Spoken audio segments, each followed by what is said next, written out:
My behavior on that video is inexcusable. I take full responsibility for my actions in that video. I was disgusted then when I did it. I'm disgusted now. I'm so sorry.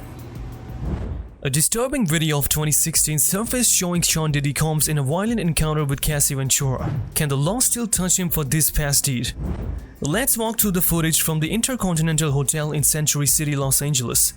Ventura appears leaving a hotel room, heading towards the elevators. Out of nowhere, Combs bursts out of a room, dressed just in a towel and socks. What do you think happens next? Unfortunately, it's not good. He quickly catches up to Ventura, grabs her by the back of her neck and throws her down to the floor with considerable force. But it doesn't end there. While Combs manages to keep the towel from falling, he takes a further step into aggression. He kicks Ventura while she's down on the ground. You might think that's the end, but no.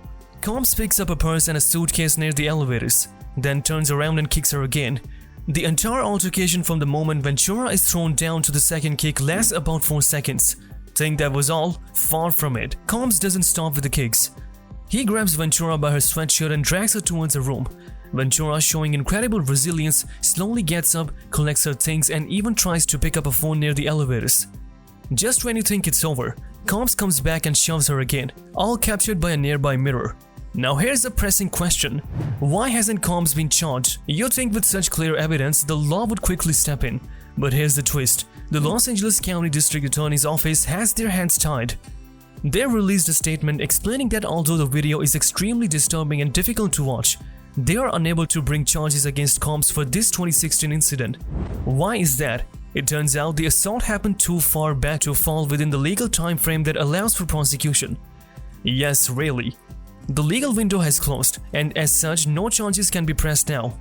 Just a couple of days after a distressed incident, Cassie Ventura and Sean Diddy Combs were seen together at the premiere of The Perfect Match.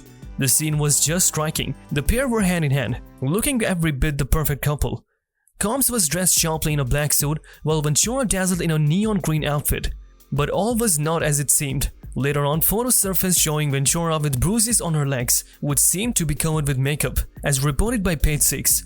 Ventura, for her part, has remained silent about the footage from the night. After some time, she and Combs settled their legal disputes with terms that remain confidential. Despite the settlement, the emotional and physical toll of the incident on Ventura was evident.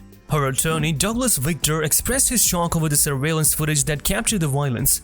He stated, "The gut-wrenching video has only further confirmed the disturbing and predatory behavior of Mr. Combs." These strong words highlighted the severe nature of the incident. Victor praised Ventura for her bravery in facing the situation and bringing these issues to light, noting her courage and fortitude. Interestingly enough, even with such compelling evidence from the video, the Los Angeles District Attorney's Office hasn't pressed charges against Combs.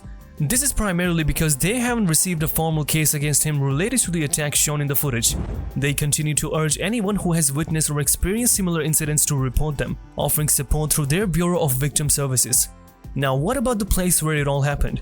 When CNN reached out to representatives from the Intercontinental Hotel, where the disturbing events reportedly took place, they received a further disheartening response. The hotel is no longer under the same management and therefore they have no access to any records or footage from that time. But here's another twist. While Combs has consistently denied the allegations made by Ventura, the release of the video and subsequent public discussions have not swayed his stance. CNN has attempted to contact him for his version of the events but has yet to receive a response. Cassie Ventura's decision to file a lawsuit last November unveiled some very unsettling details about an incident that occurred back in March 2016 at the now-closed Intercontinental Hotel. Ventura accused Combs of being extremely intoxicated and assaulting her, which allegedly resulted in a black eye. But what happened next? After the alleged incident, Combs fell asleep and Ventura tried to quietly leave the room. However, Combs woke up and was far from calm. He began screaming at Ventura, following her into the hallway and even threw glass vases at her. Guess what else came out in the lawsuit? Combs reportedly paid the hotel $50,000 to obtain the footage of the altercation. Ventura later returned to the hotel, intending to apologize for escaping the altercation, but hotel security advised her to leave for her safety. In November 2023, Cassandra Ventura, known professionally as Cassie, took a dramatic legal step against her former partner Sean Diddy Combs. She filed a federal lawsuit accusing him of a shocking array of abusive behavior spanning over a decade. The allegations weren't light. They included physical beating, imposed intimate relations with other men, and even SA at her own home in 2018. The legal drama escalated quickly, and Combs settled the lawsuit just one day after it was filed. But guess what? The settlement didn't bring an end to the accusations. 3 more women and 1 man have come forward with lawsuits against Combs, claiming various abuses from harassing behavior to exploitative trafficking. But why all these accusations? Cassie's complaint shed some light on disturbing pattern. She claimed that Combs was not just controlling but abusive, frequently engaging in physical violence multiple times a year and manipulating her into consuming large amounts of drugs.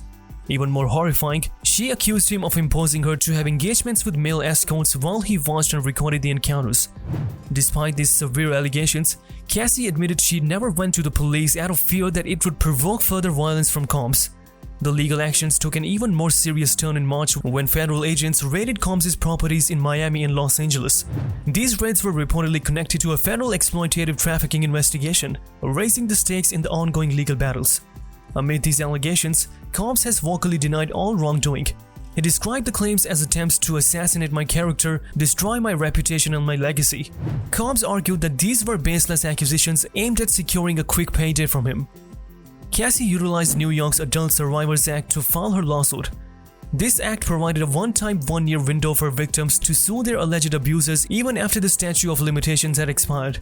Though this window closed in November, she detailed how Combs controlled nearly every aspect of her life, from her career decisions to her personal medical records, since meeting him in 2005 when she was just 19 and he was 37. Adding to the chorus of voices supporting Cassie's claims was her friend, singer-songwriter Tiffany Red. Red wrote an open letter recounting a particular incident at Ventura's 29th birthday party in 2015. According to Red, Combs and his security team had a sinister agenda that night, forcing Ventura to leave her own party to engage in intimate encounters with other men. Red confirmed that Ventura had shared with her that Combs was physically abusive, lending more credibility to the disturbing patterns described in the lawsuit. In response to the charges, Combs' lawyer Benjamin Braffman dismissed the lawsuit as filled with baseless and outrageous lies. He insisted that the aim was merely to tarnish Combs' reputation for monetary gain. Despite the harsh words, the quick settlement of the lawsuit speaks volumes. Though Braffman stressed that settling was in no way an admission of wrongdoing, the public and legal scrutiny continues. Cassie expressed relief at being able to settle the matter on her own terms, thanking her family, fans, and legal team for their support. Combs, on his part, echoed a desire to resolve things amicably, stating, "I wish Cassie and her family all the best. Love." But why did this settle so quickly? Tracy Walder, a former CIA and FBI special agent, spoke with People this week and suggested that the rapid settlement might have been prompted by Sean Diddy Combs not anticipating the release of the video. She highlighted the legal challenges involved, noting that the statute of limitation for felony assault in California, which can range from 1 to 3 years, had already expired for this incident that took place in 2016, meaning Cassie Ventura was unable to file assault or battery charges in Los Angeles. Walder also mentioned that the controversy over the video and the swift settlement could undermine the arguments from Combs and his legal team that the government had used excessive force in executing his search warrants. In the aftermath of the lawsuit, multiple individuals have come forward with accusations against Combs of abuse, exploitative trafficking, and SA in separate lawsuits over the past few months. Combs has denied all these allegations.